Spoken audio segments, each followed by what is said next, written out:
played Gears of War 2's Horde mode or Call of Duty World at War's Zombies, then you know just how much fun teaming up with a few friends to fight endless waves of enemies can be. Halo is set to get its own version in this fall's ODST, aptly named Firefight. Today, we'll take a look at 3 of the 10 Firefight maps and give you a rundown on what to expect out of this brand new mode.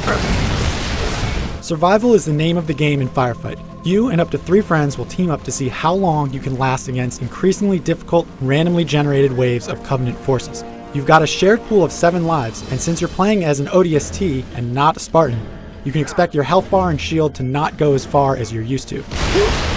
If you can survive 5 waves of enemies, capped off with a troop of brute chieftains, you'll get a few lives back and you'll find extra health packs and weapons to use.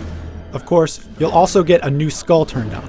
Each round, comprised of 5 waves, has its own skull turned on to make things that much more difficult. The game starts with a tough luck skull, causing enemies to dodge your grenades with uncanny ability. It only gets more difficult from there, leading up to the bonus round where every skull gets turned on. Survive 15 waves to get that luxury. Alpha Site is my favorite of the 3 maps I've tried out. It's set inside the Oni complex in New Mombasa, but its open-air design leaves for plenty of places for the Covenant to drop in.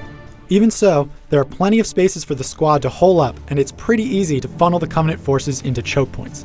Security Zone is the biggest Firefight map yet unveiled. It takes place in an outdoor area where the players spawn at the top of a hill. You can expect the Wraith tank to drop in at the bottom, which makes things rather difficult given the fact that some of the cover scattered around is destructible. It's important for the group to stay in constant communication here. The massive map's size makes it easy to spread out, and that means trouble. Crater at Night is a great showcase for the ODST's special night vision goggles.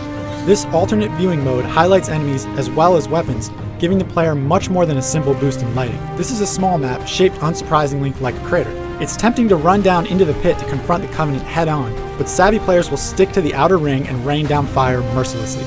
Crater at Night has one other surprise. Here we've run into the Engineer unit. This Covenant critter has been mentioned in the fiction and appeared in Halo Wars, but this is the first time facing off against humans in a Bungie-made game. These guys will actually provide an overshield to every Covenant unit in their immediate vicinity. If 2 show up, they'll shield each other. If 2 show up and you have a swarm of drones flying around, well, good luck. Halo 3 ODST comes with a second disc that includes every Halo 3 adversarial map ever released.